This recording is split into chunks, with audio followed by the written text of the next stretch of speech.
It was just the most massive thing I've ever seen. To tell you the honest truth, I thought, well, we're the only ones left on this planet. Something's happened. We've missed something here. The fear that went in me when I seen it was just like the feeling. I'd say it was fear, but I've never felt that feeling before in my entire life. It's a weird feeling, like you can't explain it when you don't know. You feel like you're being followed, but you don't know what it is.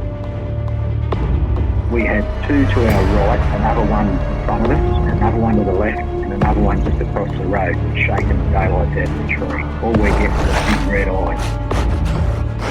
I remember waking up and looking at the end of the bed, and there was a figure there, almost insect-like, and then I blacked out.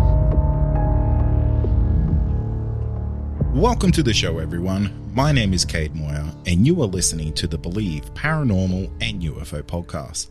If you have had an encounter and would like to share it, please get in touch with me. My email address is believepod@gmail.com. If you enjoy the podcast, be sure to leave us a rating or review wherever you listen, and head on over to our website, believepod.com, and consider becoming a member to get bonus episodes and video content.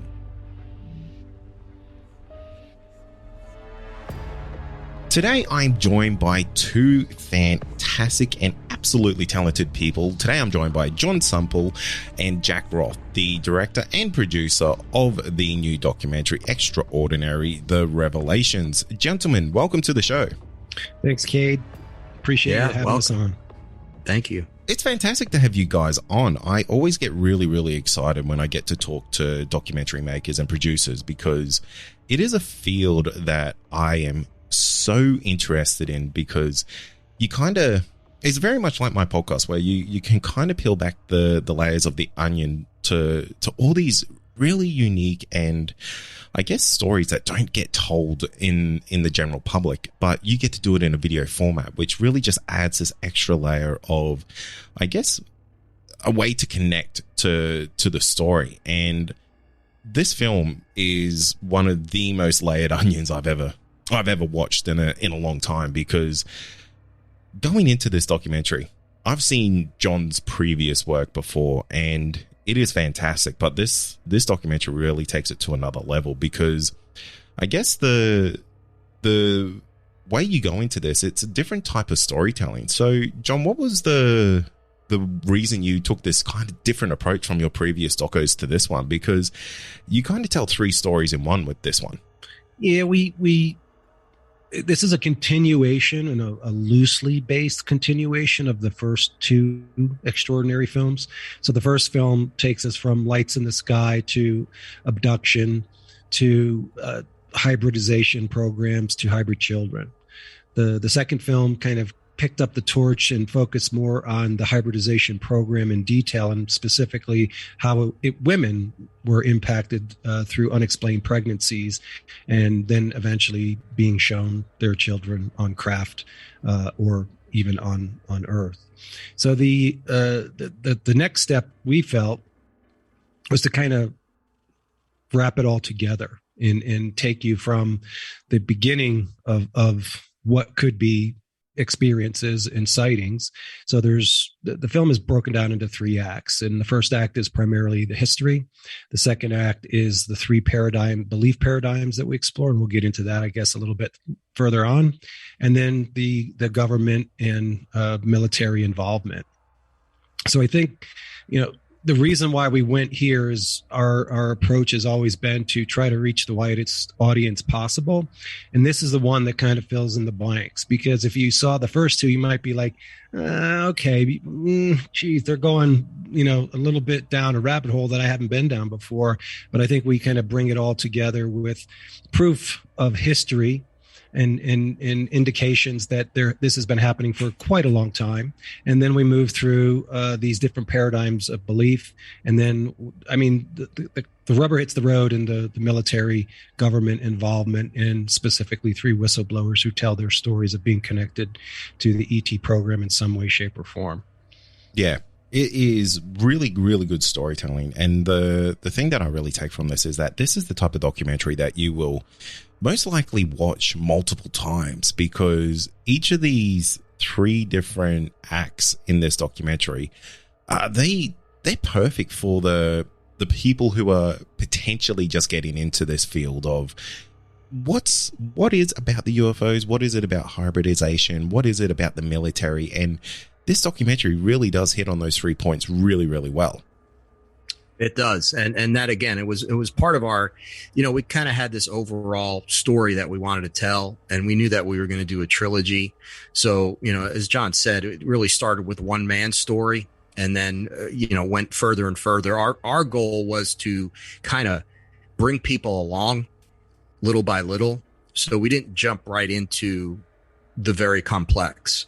We just wanted to start with a man seeing lights in the sky. And this would be an experience that a lot of people have had, and that might be all they had, but they had that one experience. So that they're at that point in the phenomenon, as far as the phenomenon is concerned. So we wanted to lead viewers, we wanted to, and in the third one, really bring it home, like John said, because it's really why. That's where we really started in the third film, talk about why and ask the question, well, why is this happening? What are the possible end games? And what does the military know about this?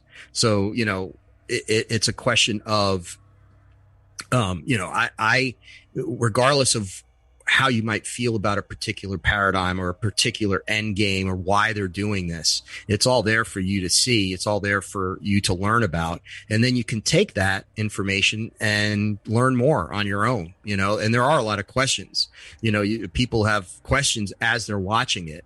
And like that one guy was taking notes because perhaps, it's like, well, I'm going to get a book about this, or I'm going to buy a book I'm going to buy Dr. Jacobs' book, or I'm going to buy Mary Rodwell's book. So that was the intent. The intent was to get people kind of stirred and moving. And by doing it by good storytelling, by using a good, really good storytelling and compelling storytelling. I think you guys have done a fantastic job of that, because you kick off with the history aspect of these phenomenon, and it kind of leads directly into the hybridization that potentially has been going on for, I guess, millennia, if you really think of it, because you go all the way back to Indigenous history here in Australia, which is, potentially 100,000 years old. And you touch on some really fantastic points there. What was the process to tell that story in a way that you thought was not potentially butchering that type of history? Well, it started with, I think, the simplest conversations that we were having before we even got the full storyline down was some sort of a storytelling device that takes us from the beginning of time. So the opening credits start with the Big Bang. And by the time we get to the end of the movie, I'll give you a little hint to something to listen to when you're watching the film, is there's a ticking sound, and it's the ticking of time. So it appears throughout the film, and you hear it very much so in the beginning, you hear it very much so in the end, and then it stops. So it's asking the question, this clock has been ticking for a very long time. How much do we know? How little do we know? And what do we need to do to learn more? So it's a journey through time. And really what our intention was when we started that was, how far back can we go in history to see cave paintings that could very well be depicting either craft or beings from another dimension. And that's kind of where we landed on the Wangina in Australia, dating back, I think the cave paintings that we depict in the film go back 40,000 years.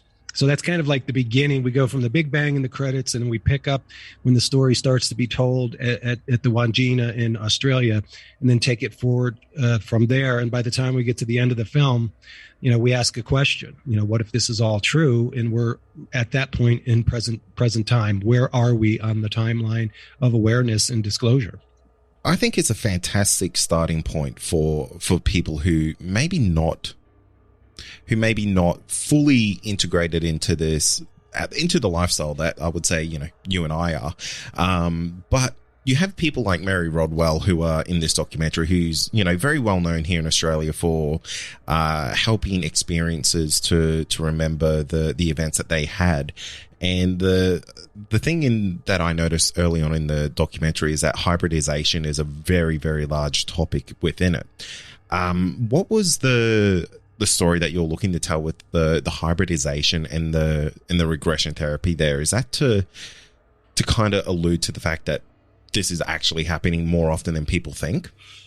Well, yeah. So, you know, with these types of experiences that people have, a lot of times they have repressed memories of it.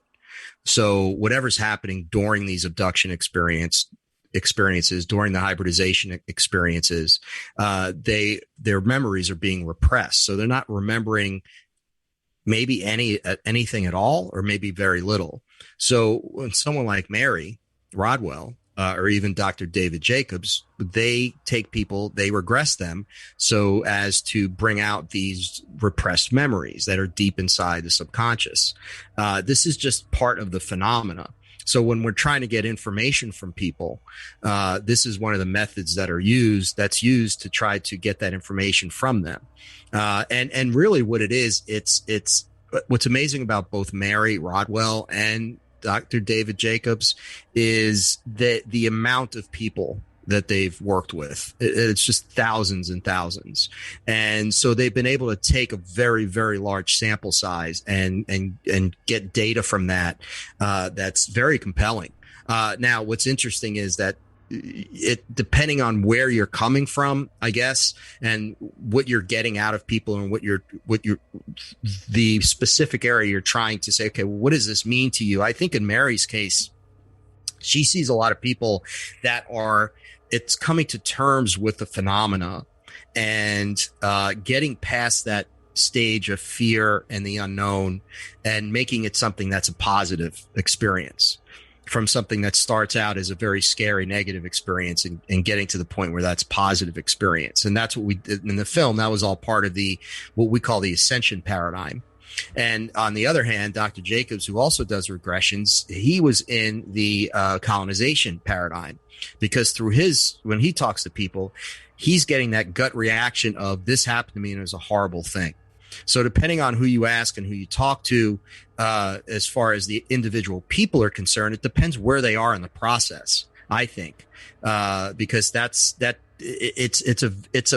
a journey, and it's a step-by-step process of these memories coming forward and going through different stages of, I say, starting with trauma and moving out of that and into acceptance and making it something that's a positive in your life.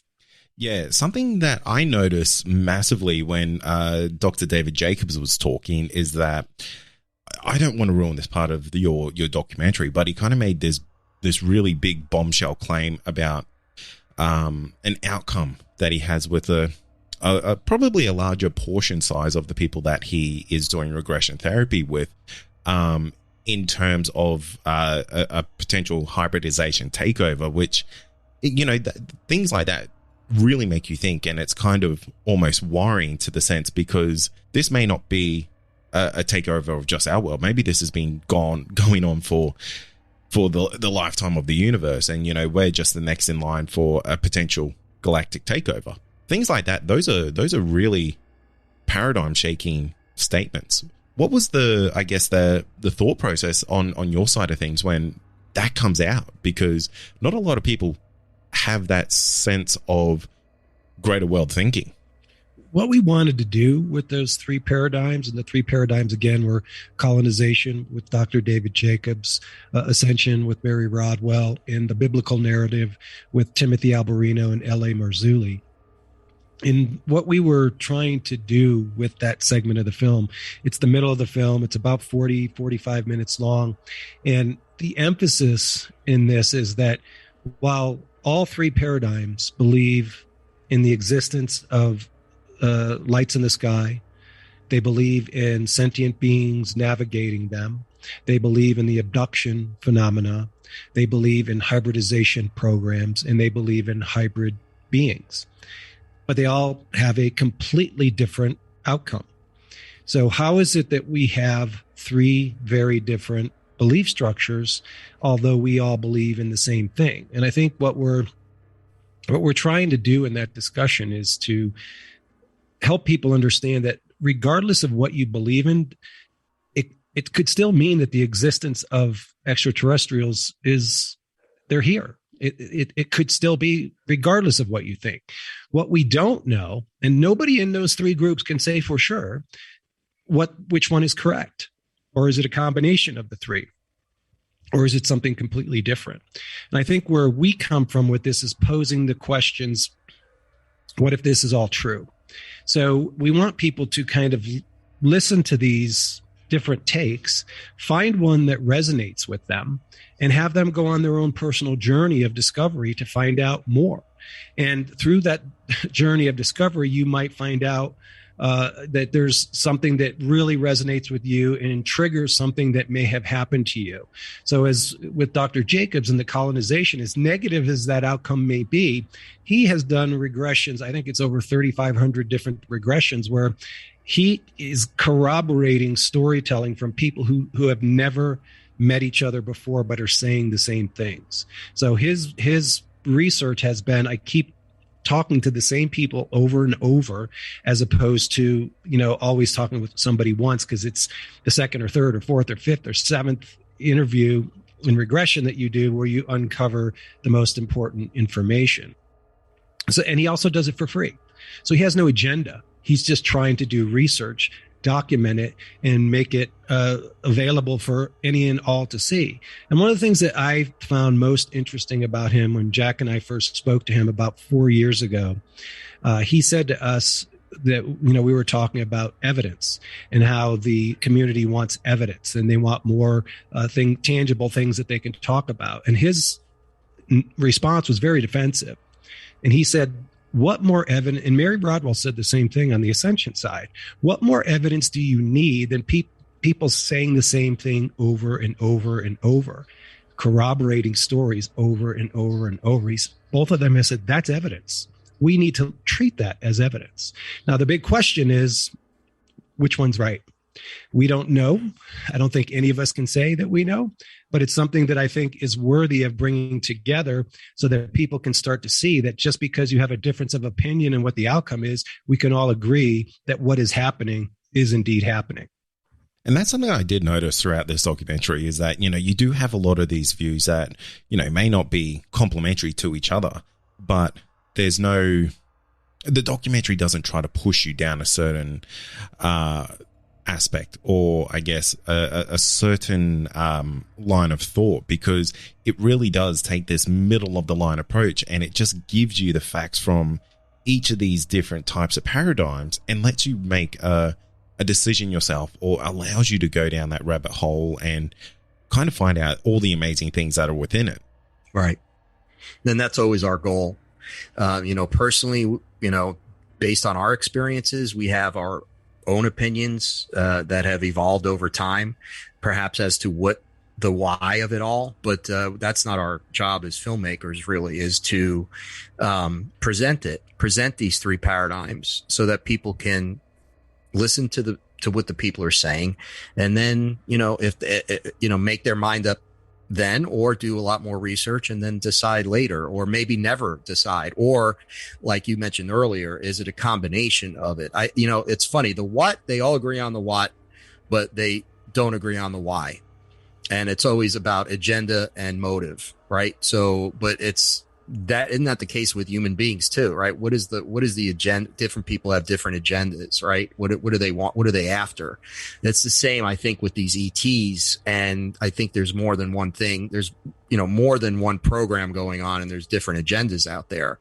So I think, it's by hearing all of it, because I honestly think that a lot of people don't hear everything. They don't know a lot of this information. So they might read one book, or they might hear one person, and that's their take on it. That's all they know. So by presenting all of it as much as we can, then it gives them a blueprint to say, okay, where do I go from here with this?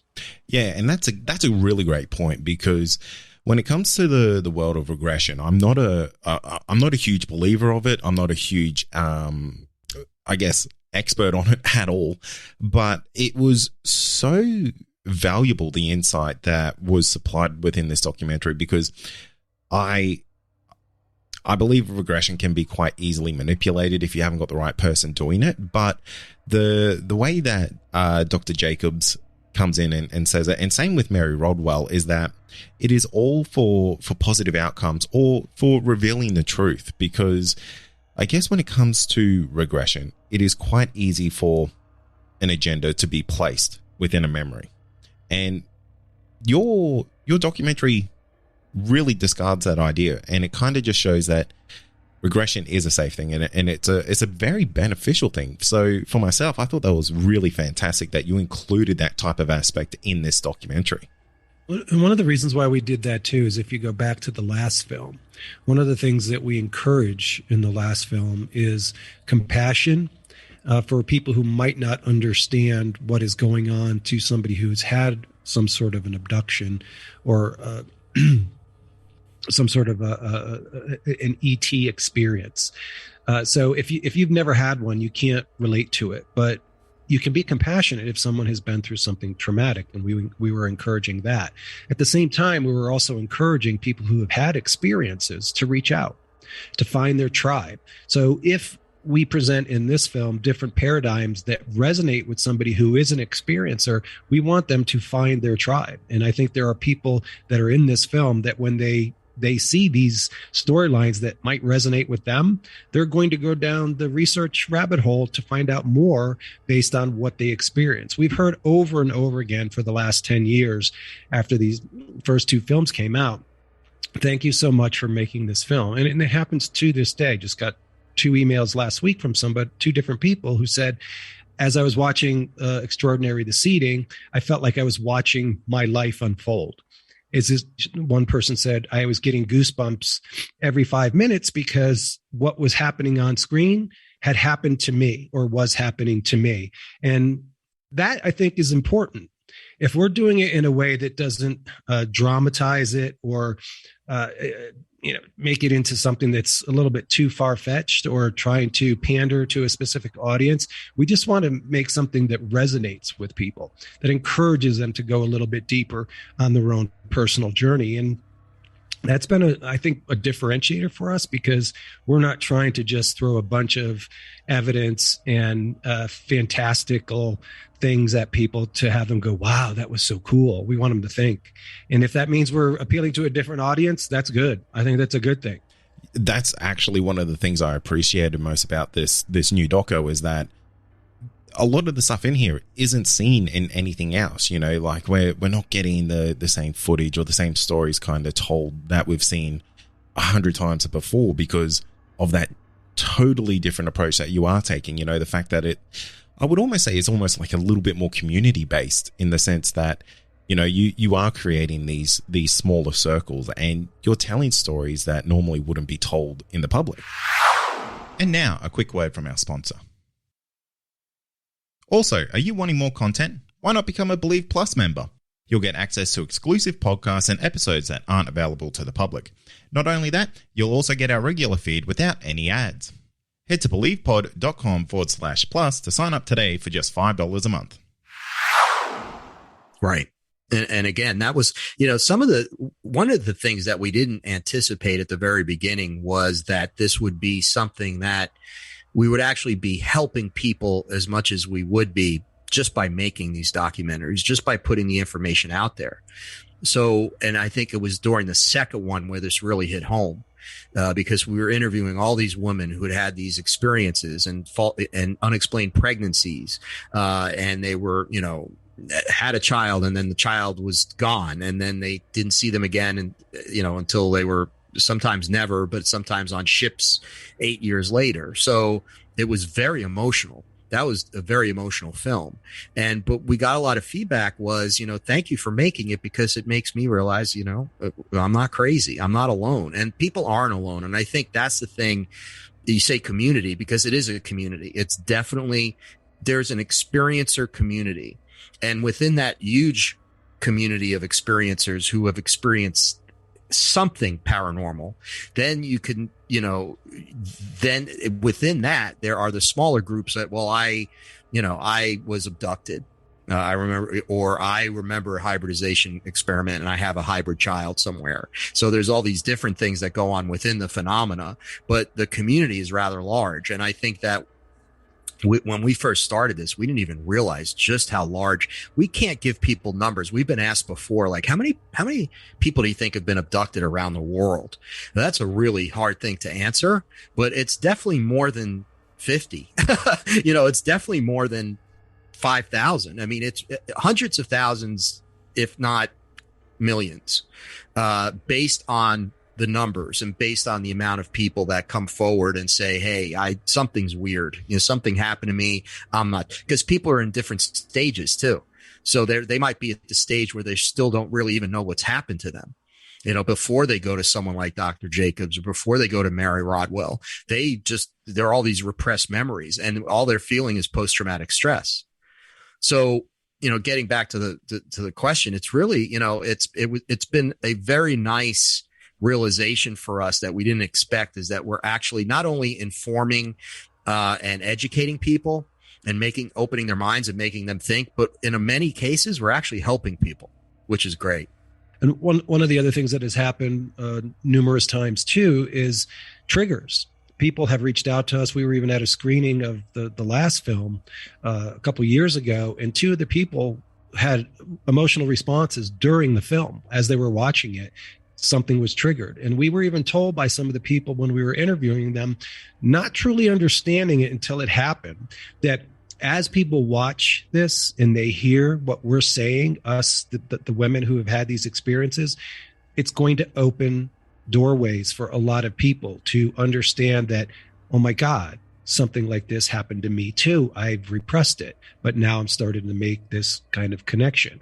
So that, going back to the community thing, I think that is a part of what we've done. And like Jack said, it was truly accidental, but we've embraced it. And I think we understand that making films that that doesn't just pander, but does appeal to a higher purpose, an understanding of who we are. And when people embrace something like that and it's presented to them in an intelligent way, I think they're more willing to investigate personally versus watching something and saying, wow, those clips were fantastic. And then, a couple hours later, they're having dinner with friends and it's gone. This is something that we're seeing is resonating with people because we have constant engagement as a result of those who have watched it reaching out to us. It makes me wonder if you two feel like there's a greater sense of purpose to these documentaries. And the reason I ask that is that I know doing this podcast, it blew my mind, the amount of community outreach and internal support for each other when there is a platform like this, because it brings people together who don't know about each other. And I think it's a really fantastic thing. But when you've got a documentary like yours where you're really displaying information that can be absolutely world-changing for people, do you find there's a sense of almost unrivaled importance when it comes to the information that you're putting out? Does it put a level of pressure on you to be careful about the things that you say then? This is almost, there's an old saying, right? When you're on purpose, the waters part. And I think that's what's happened here. I don't think any of this it's been very, filmmaking's hard. Don't get me wrong. It's difficult to go through the process and raise the money, and that's all there. And that's something we've had to deal with. But as far as the stories and telling of the stories, that has been something that there have been so many synchronicities in this that it's ridiculous. And we both talk about it. John and I talk about it all the time with our other partners in this. And it's like, it's almost like, in a way, we were chosen to do this, but we're very comfortable in these shoes. We don't feel pressure at all because we kind of just are doing what we feel is right. We're going with our intuition. We're going with our instincts. And we're also, we're going with our storytelling what we know about storytelling, because again, that's, you still have to make a documentary. The story can be there, but the way you tell it is extremely important to the way people react to it. So, I just think that it's been it has flowed for us very well, and we don't feel that pressure, but we do feel we've had someone say something to us after this film at the Pasadena International Film Festival. And I was embarrassed by this, and John, we talked about it and we kind of giggled a little bit, and this guy is he's a really intelligent guy, and he's been in the UFO community. He's done a lot of really good research. And he said to us, after the film, he's like, you guys are like cultural heroes. And John and I are like, I don't know about that. And I was like, come on, man, and he's like, no, you don't understand. What you're doing is so different and so needed that you don't realize it, and you may never realize it, but it is having a huge impact. So for us, though, we just want to keep doing what we're doing, and we want to do it the right way. We want to do it with integrity. We want everyone who's ever in one of our films or is ever associated with one of our films to be like, yeah, those guys are really great to work with. They embrace you. They honor your story. And they don't try to, really go Hollywood on you. We aren't Hollywood. We are just two guys that are pretty good at what we do, and we're good storytellers, and we have a vision. Right, John? I mean, seriously. Yeah, it is. We kind of stumbled into the influencer side of it. It all started out with wouldn't it be cool to make a documentary? It was as simple as that. And the one that we were talking about, 13 years ago now, isn't what we wound up doing, because Jack found the story about Stan Romanek, and we kind of went down that road, which led us to where we are today. So if you look for like synchronicities, like Jack mentioned earlier, that was the first one. Out of the blue, we used to dabble in paranormal, or I used to dabble in paranormal along with Jack, who was dabbling pretty heavily for about a 10-year period. And then he kind of took a break from that and kind of got the UFO ET bug and wanted to do some exploration in the Southwest and document just a road trip throughout the Southwest, and boom. So I don't know what lightning bolt came and hit Jack, or what that recognition was at that time to go out and do it.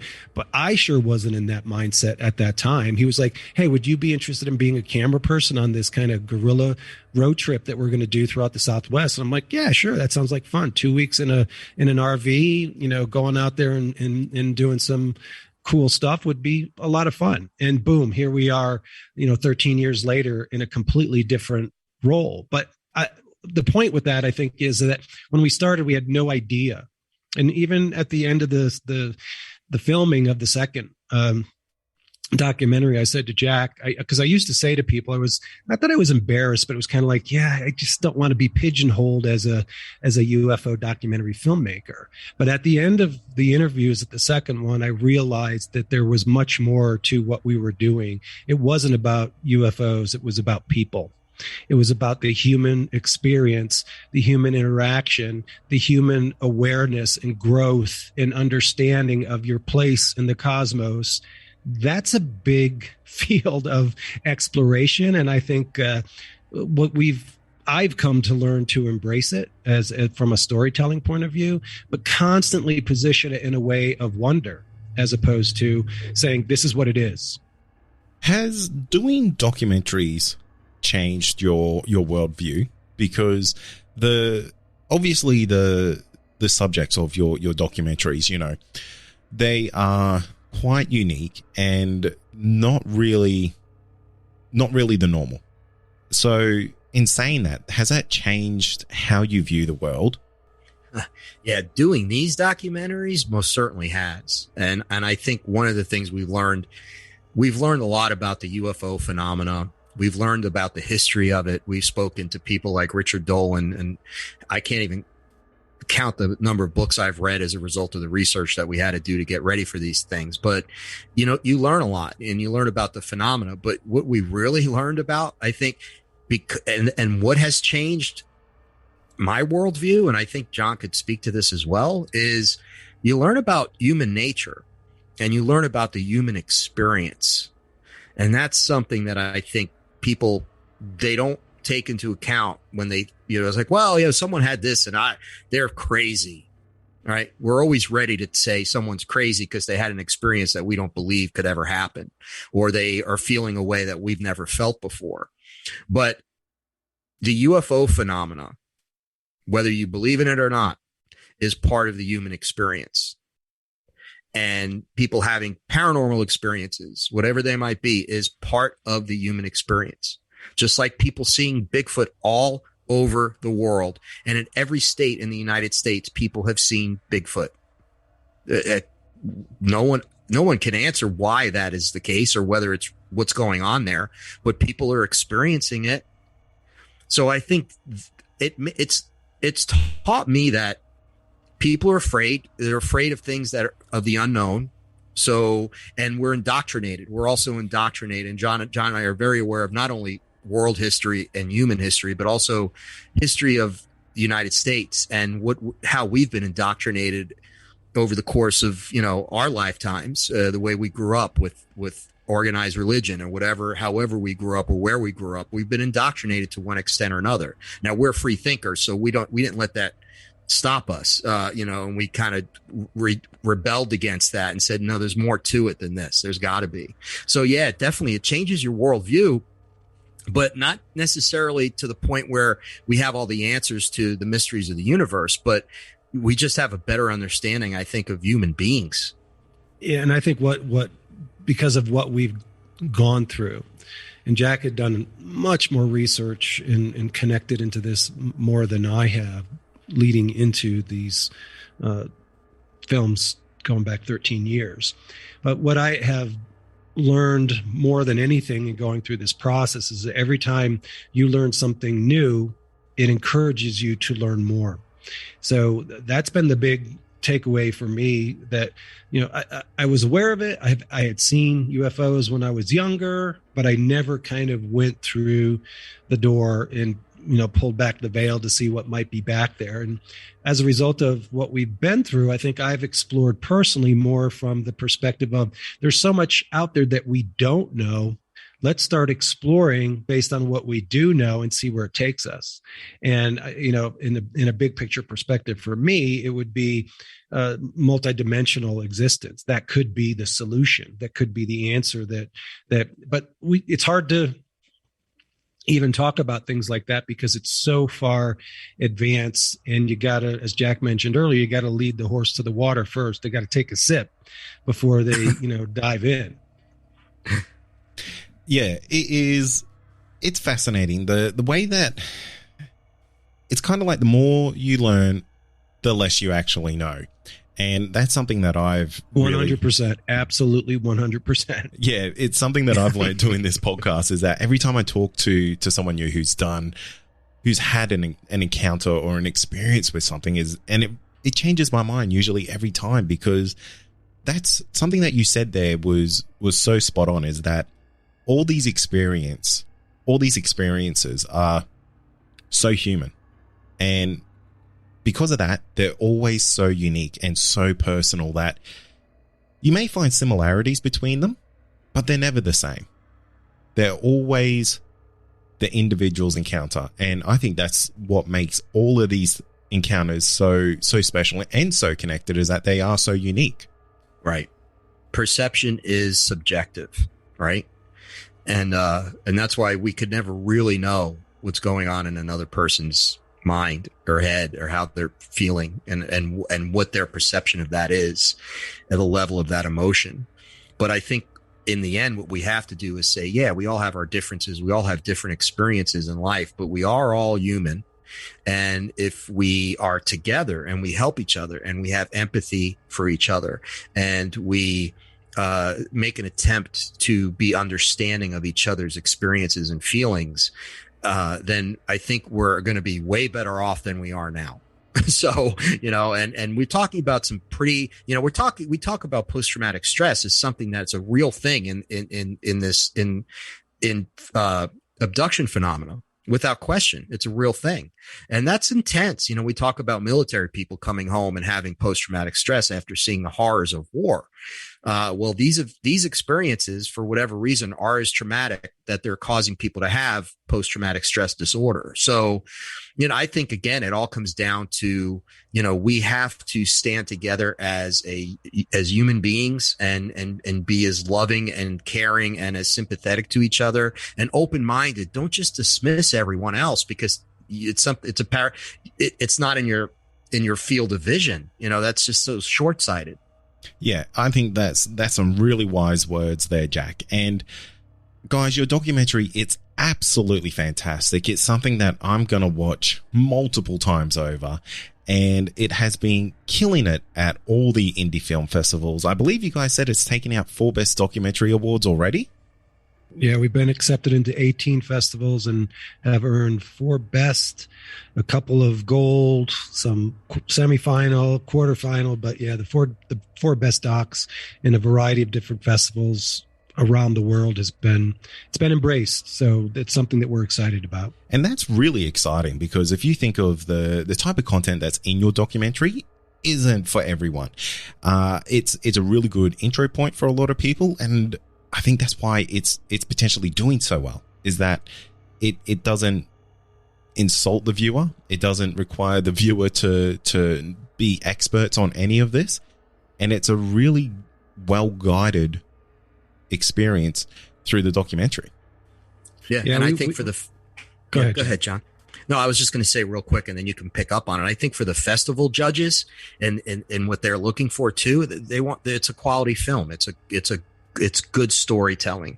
Like Kate, like you said, you're riveted. There's so much in it, and but it's done in a way that you can't stop watching it. And you want to learn more and more and more. So for them, they're also looking at the filmmaking aspects of it, which we're really excited and proud of. And then also the fact that it's just a very compelling story. Yeah, we're really interested in the whole package. So there's obviously storytelling, but we are very meticulous when it comes to editing and how tight things are and how clear things are. Maybe we don't answer all the questions, but we encourage more outside investigation for the individuals that watch it. Music is such a huge part of the films that we've done. The last 2 films have been wall-to-wall sound, all 100 and total minute. What is it? 103 minutes of the film. No, is that right? Yeah, 103 minutes of the film. Let me do that again for you. So all 103 minutes of the film have music from the very beginning to the very end. And Anton Patzner is our musician and scored the film. And it's absolutely phenomenal, the work that he does. And we've received some really positive feedback about the music and how it complements the entire film and guides you through the film, which is very important to us. So it's the whole package. It's not just the subject matter. It's making high quality content for people who are interested in the subject matter. Absolutely. It's much more of an experience than a documentary is the way that I'll put it, because I don't think I've ever paused a documentary more in my life. And just while you were talking there, I had a quick look at my phone because I watched this last night before talking with you guys. And I just had a look and I have 11 tabs open with Google searches from things within your documentary.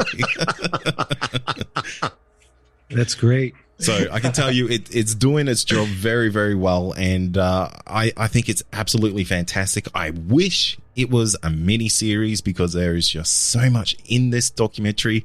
The cast is outstanding. You've kind of got a lot of the big heavy hitters when it comes to the UFO world. And the like you said, the storytelling is amazing. It just leaves you wanting more. So I want to thank you, John and Jack, for coming on to share your, I guess, the journey of making this documentary, because it really is.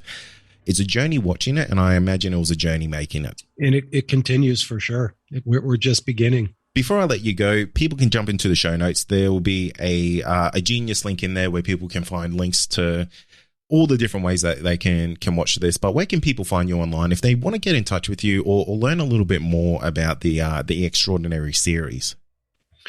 Just go to our website, j3films.com, and it will have synopsis of all three films and a contact page on how to reach us. And we know that when we say reach out to us, we open a door, but we do our best to try to respond as much as we can and as quickly as we can. Sometimes it may take several weeks before us to get back, but we do make an effort to reach out to people and engage with them, because we think it's important. If our films are touching people's lives, then that's a good thing. But the film is available on a variety of different platforms. It initially starts out as a digital purchase, then will be a video on demand rental, and eventually work its way through streaming platforms. But it's available now on Apple TV, Vimeo, Amazon, Microsoft, Google Play, and Vudu. I believe those are where they are right now, but it will expand as time goes on to be on a variety of different platforms. But we just want to thank you for having us on, and thank anybody for their interest in what we do. And hopefully we can continue to make things that are engaging, great stories, and people want to see more of it. Thank you for listening to this episode of the Believe Paranormal and UFO podcast. If you have had an encounter and you would like to share it, please get in touch with me. My email address is believepod@gmail.com. Finally, don't forget to follow us on all our social media outlets, and be sure to join our Discord server to talk to other listeners of the show. You'll find all these links in our show notes. Thank you.